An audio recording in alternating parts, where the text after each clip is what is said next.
Hey guys, Kayosho here. So, you remember this thing, right? My PGPC, my portable gaming PC. Well, it's been in storage for a while, and if you saw my last video about it, I took the motherboard out of it for a computer. I don't even use that computer as my main computer anymore, but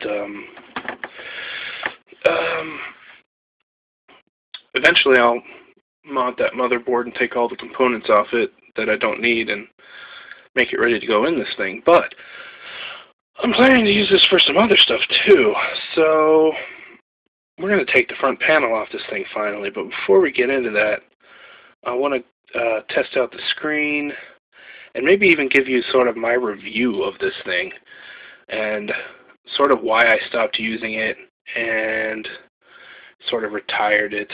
I mean, I needed the motherboard out of it, sure, but I had stopped using it pretty much before that for the most part. So anyways, I'll be back in a moment.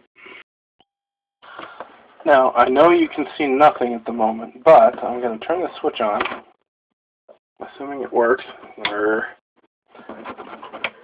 we go. And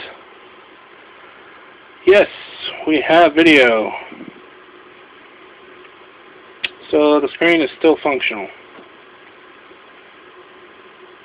Yes, I know, there's no hard drive plugged in. Yes, I'm aware of that. Okay. Alright, now that we know the screen works, so now we're going to take the front off. Well, I want to talk about this a bit first. This thing has seen a hell of a beating. You can see here. I know my camera's really terrible, but I think you can still see some of it shows up when the light's glaring on it better, but like that. I mean, the paint was always a little weird up here because I screwed it up when I was painting, but then I think I tried to sand it at one time, and then this thing, I mean, it's really seen. Let me see if I can get the light more. Can you see? Yeah, you can see where it's kind of cracked. Well, it's not cracked. It's separated. If I squeeze it together, I don't know if you can even see. See, it goes back together. I built up these whole side panel things where the controls are from the flat surface. They were all flat, like, okay, well, there's still these, but they were all flat all the way across, and that was not comfortable to hold at all.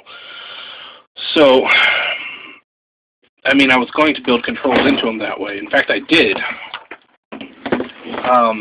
These parts are actually from. I actually built them in like that at that weird angle, and then I cut the piece of plastic out of the whole side piece here, and put it into another one, and built the whole. I don't know if you can even see, but anyways. So many problems with this thing. One thing, it doesn't have the computer motherboard in it right now. I mean, there's wires, but it's still pretty heavy. I mean, it's pretty heavy. And there's a lot of stuff I'm going to do for this project to minimize that. I was considering taking the screen out to make a Wii laptop, but I think I'd rather just make a modular sort of system. Like if you guys ever saw Bacteria's multi-system portable that he did, not his one that was a handheld, I mean his Game Boy Advance and TV systems things, but his one that was like an N64 and a Super Nintendo. Kind of like that. Like there's this whole square here. If I could just make a box for each system that just kind of sits down in. And there's plenty of room on the sides for batteries, and I already have it all wired. I mean, this plug right here is the jack for the charge, and God, I don't even remember some of this. Why is this extra switch here? Oh, right. That was for the screen, so I could save power because this thing is such a friggin' energy hog. If I was running off batteries, which I ended up not doing most of the time, I did make a pack, but I ended up just plugging it into the wall most of the time. But so I could save power. This is Yeah, the computer switch.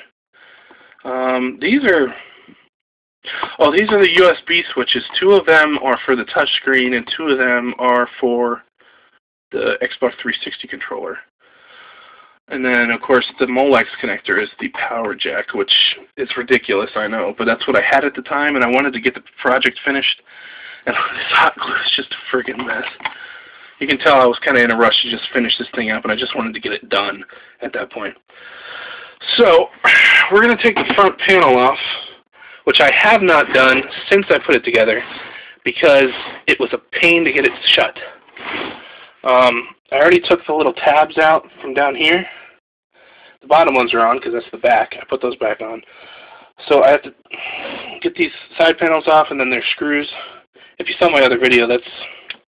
Alright, I'm going to have to... Wait, I might have to... Hang on a second.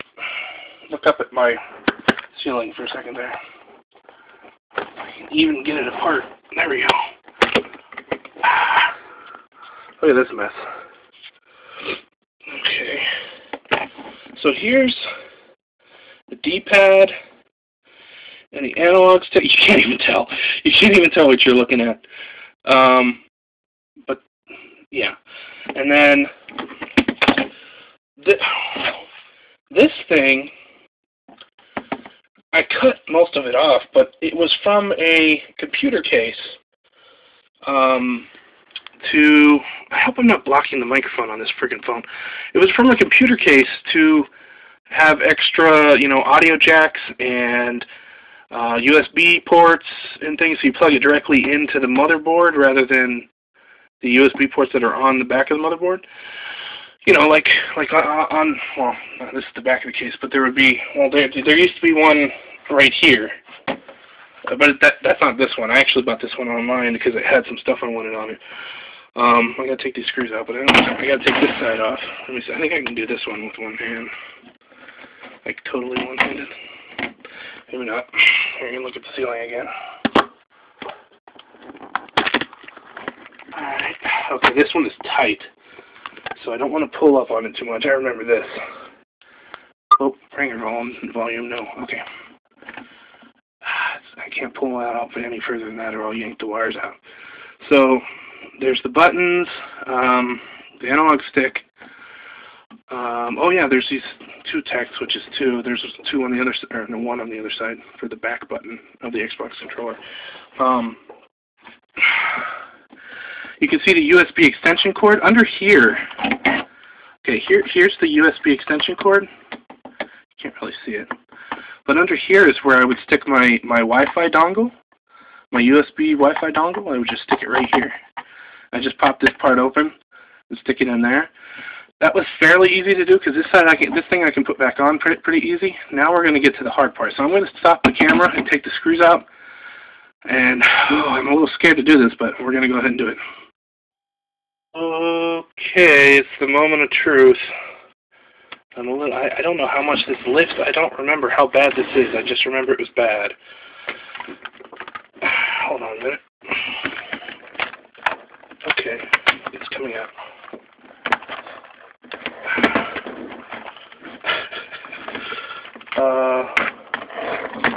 There's not enough slack. Okay, there's the top. The screen. Oh, man. Okay, I'm going to unplug some stuff, because some of this stuff is just straight plugged in. It was easier, and I wanted shielding on the video lines, because there was so much stuff to cause interference. I see a tact switch. What is that tact switch from?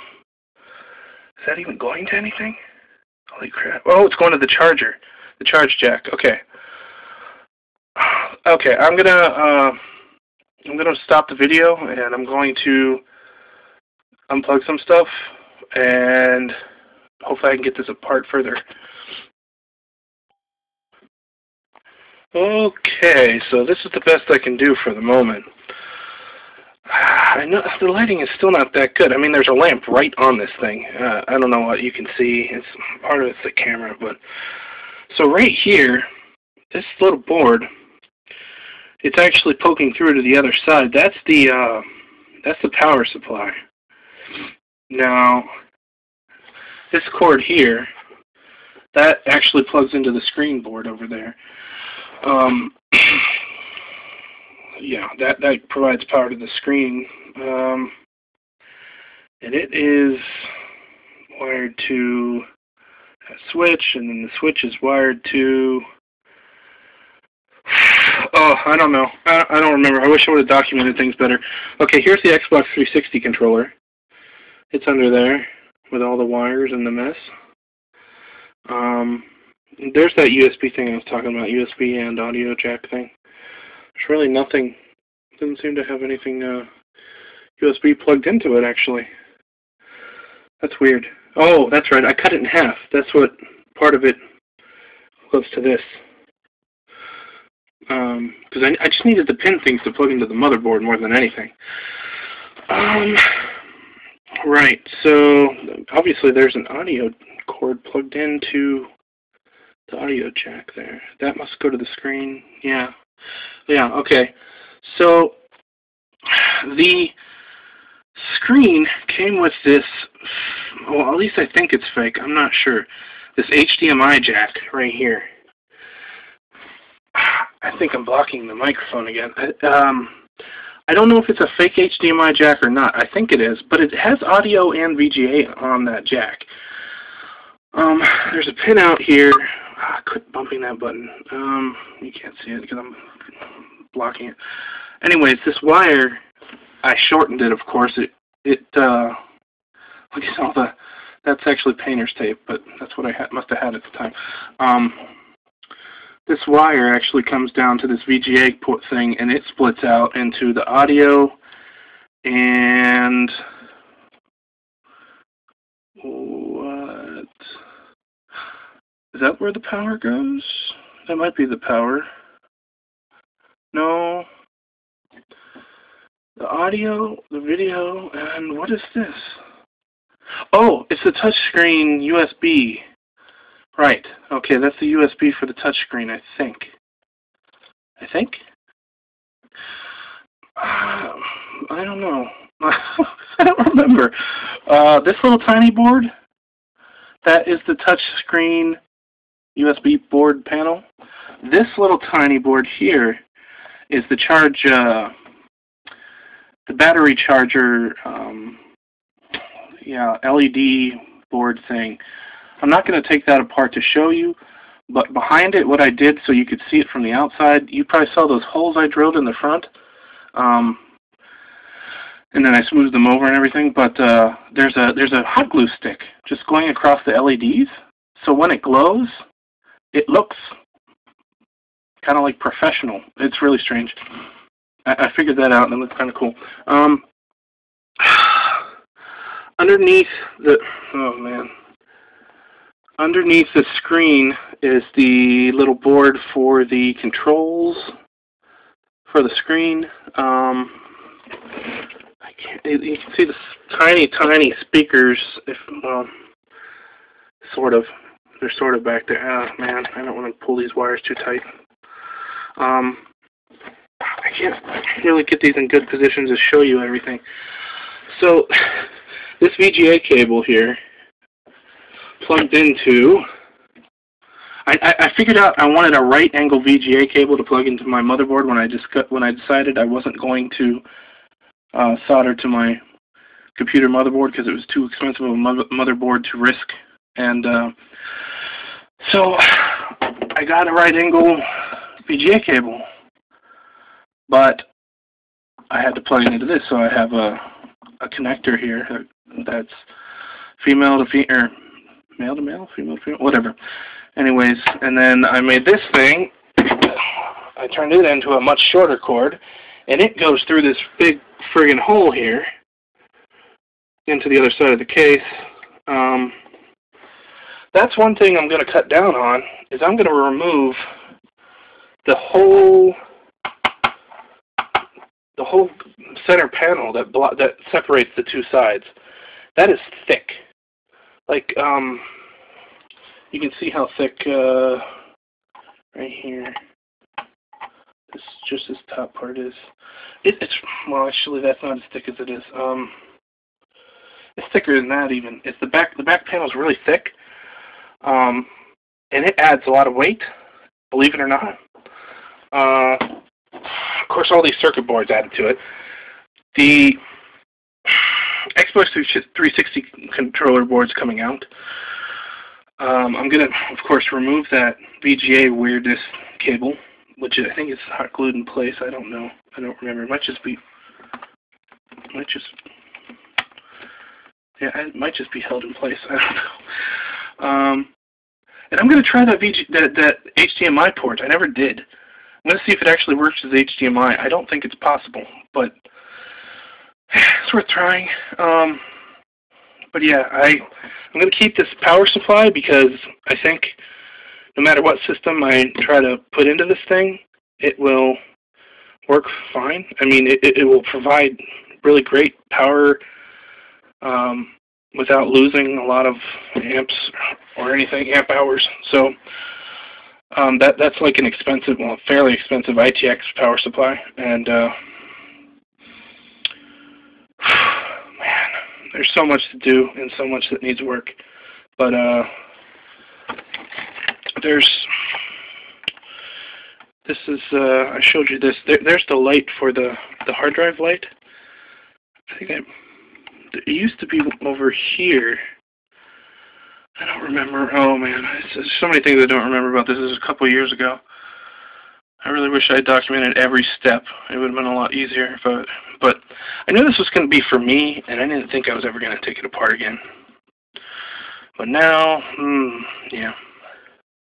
Oh well. Anyways, what I'm planning to do is I'm going to use a DVI, well, DVI-I connector, which will have 29 pins, and I will hook that up to all the video signals, the controller inputs, well, every button basically, and all the analog stick wires. That way, I can put in any system I want into that back area, and then play it. I mean, and I'll have batteries on the sides. I could probably put some batteries in the front once I get rid of some of this stuff, actually. So, actually, well, there's not going to be a front and back now that I think about it, yeah, because this whole big plastic piece is going to be gone. So, maybe, well, I don't know. It's nice having it separated, but I don't know. Anyways, this is way too long a video, but I just thought I would share it with you. This whole project was something of a mess, but there were points where I was just like, screw it, I want to work on this, I want to get it done. I mean, you could see, like right here, this is the actual casing to the LCD that it came with, and that's like epoxied to the case, and there's all kinds of crap that I did that was just franken casing and just cheap crap like this. And see, the thing about this, the reason why it's so thick, same with this one, is that I put all the shielding back in. After I shortened it, I wanted to make sure everything was shielded. I really didn't want to get interference, and I still got a tiny bit, but not much. It wasn't really noticeable in games. You could kind of notice it in Windows occasionally, but yeah, there's going to be some work to do. But I'm thinking I could make a little, if I eventually get a Raspberry Pi, I could just stick one of those in here, one of those Android things. I have a Wii that I could just stick in here. It's already hacked. I can just kind of slap it in here as soon as I'll just take my GameCube controller board that I was going to use for my GameCube portable, which never happened. Put that in here, and then it'll play Wii and GameCube games, all that kind of crap. So I'm done rambling. I ramble way too much in all my stuff. So that's it, guys. I just wanted to show you this mess of this project. Anyways, bye.